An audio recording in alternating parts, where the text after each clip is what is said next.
రాష్ట్రంలో కూటమి ప్రభుత్వం తమ ఎన్నికల హామీ మేరకు వెంటనే సమగ్ర కులగణన చేపట్టి బీసీలకు జనాభా ప్రాతిపదికన రిజర్వేషన్లు ఖరారు చేసిన తర్వాతే స్థానిక సంస్థల ఎన్నికలకు వెళ్లాలని ఆంధ్రప్రదేశ్ బీసీ సంక్షేమ సంఘం రాష్ట్ర అధ్యక్షుడు కేసన శంకర్రావు డిమాండ్ చేశారు. శుక్రవారం కావలిపట్నంలోని జర్నలిస్టు క్లబ్ నందు వారు మీడియా సమావేశం నిర్వహించారు. ఈ సందర్భంగా శంకరయ్య మాట్లాడుతూ విద్య ఉద్యోగాల్లో ఏబీసీడీఈ వర్గీకరణ అమలు చేస్తున్నట్లుగానే స్థానిక సంస్థల్లోనూ బీసీలకు చట్టబద్ధమైన రిజర్వేషన్లు కల్పించాలి. ప్రభుత్వం గతంలో ప్రకటించిన 33% రిజర్వేషన్లను 34% పెంచి అమలు చేయాలని అన్నారు. మరి ఈరోజు తిరుపతి వెళుతూ కావలిలో మరి బీసీ సంఘ నాయకుల యొక్క సహకారంతో ఈ సమావేశానికి ఏర్పాటు చేసుకోవటం జరిగింది. ముందుగా స్థానిక సంస్థల ఎన్నికలు రేపు ఏప్రిల్ 2వ తారీఖున ముగుస్తున్నటువంటి సందర్భం తెలుసు. ఇటీవల ఒక ఫార్మేట్ ఇచ్చారు, 33 పాయింట్లతో కూడా ఒక ఫార్మేట్ ఇచ్చారు. ఆ ఫార్మేట్లో ఎస్సీ ఎస్టీ అదర్స్ అనేటువంటి కాలమే పెట్టారు, కానీ ఓబీసీ కాలం పెట్టాలి. ఆనాడు బ్రిటిష్ వారు పరిపాలన చేసినప్పుడు ఎస్సీ ఎస్టీ ఓబీసీ అని కాలం పెట్టారు. కులగణాంక జనగణతో పాటు కులగణాంకాలు కూడా చేశారు.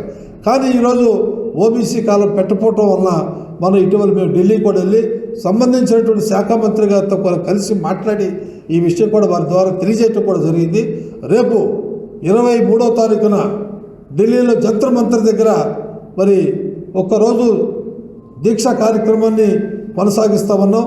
మహారాష్ట్ర, అదేవిధంగా ఆంధ్రప్రదేశ్, తెలంగాణ, ఒరిస్సా వివిధ రాష్ట్రాల నుంచి కూడా బీసీ ప్రతినిధులందరూ కూడా వచ్చి జంతర్ మంతర్ దగ్గర మరి అక్కడ ఉన్నటువంటి కేంద్ర మంత్రుల్ని, పార్లమెంటు సభ్యులు కూడా కలిసి మరి ఈ యొక్క ఫార్మేట్లో ఓబీసీ కాలాన్ని ఏర్పాటు చేసే విధంగా దిశగా మేమందరం కూడా తీవ్రమైనటువంటి పోరాట ఉద్యమం చేయటానికి సిద్ధపడ్డామనేటువంటి విషయాన్ని తెలియజేస్తూ సెలవు తీసుకుంటాం. ఈరోజు తిరుపతికి వెళ్తా మన కావల్లో అనుకోకుండా ఈరోజు